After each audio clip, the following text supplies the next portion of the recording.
Bienvenue sur Easy comme Easy Go, votre espace dédié au développement personnel et à la maîtrise de soi. Aujourd'hui, nous plongeons dans un livre qui a marqué des générations et transformé la manière dont nous comprenons les dynamiques de pouvoir, les 48 lois du pouvoir de Robert Greene. Ce livre, à la fois fascinant et provocateur, n'est pas qu'un simple guide pour naviguer dans le monde complexe des relations humaines. C'est un véritable manuel stratégique qui révèle les règles tacites du pouvoir, de l'influence et du succès. Dans cette série, nous allons explorer chaque loi, une par une, en décortiquant leur essence, leurs applications pratiques, et les leçons qu'elles offrent pour votre propre développement personnel.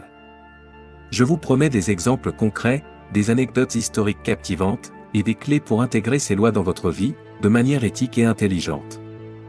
Pourquoi est-ce important? Parce que comprendre ces lois, c'est mieux comprendre le monde qui nous entoure, les dynamiques sociales qui nous influencent, et surtout, c'est apprendre à prendre le contrôle de sa propre vie. Alors, préparez-vous à un voyage fascinant à travers les pages de ce chef-d'œuvre intemporel. Abonnez-vous et activez la cloche pour ne rien manquer de cette série qui pourrait bien transformer votre façon de voir le pouvoir, et votre potentiel. Prêt à embrasser le changement? Continuons avec la prochaine loi.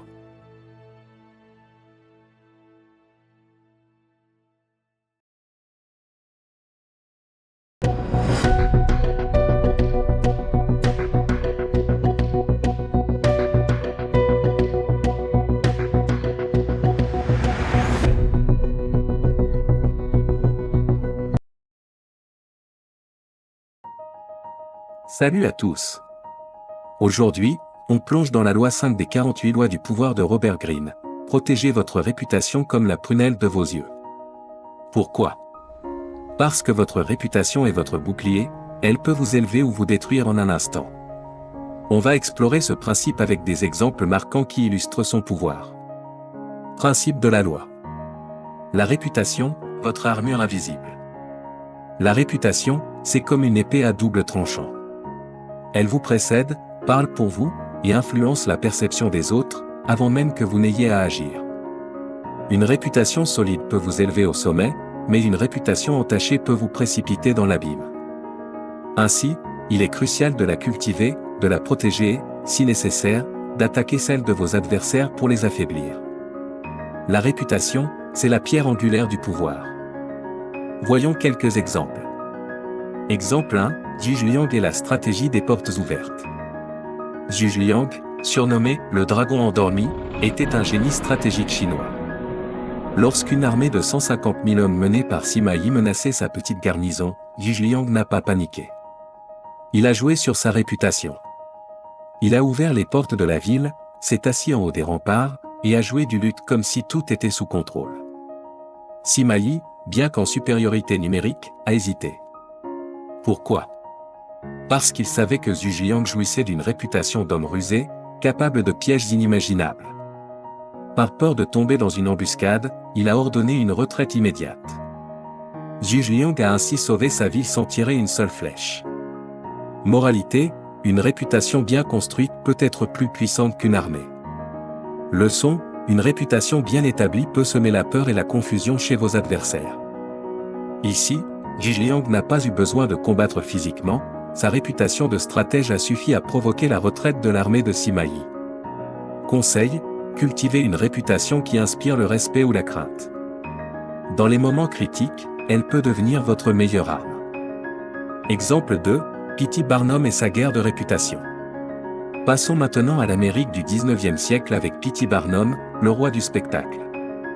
Quand il a voulu acheter l'American Museum à New York, il s'est heurté à un concurrent plus respecté, le Pils Museum. Barnum n'avait pas encore de réputation solide, alors il a décidé de ruiner celle du Pils. Il a lancé une campagne dans les journaux pour semer le doute sur la gestion du Pils. Les rumeurs ont fait chuter la valeur de leurs actions, et finalement, Barnum a obtenu le musée. Mais ce n'est pas tout.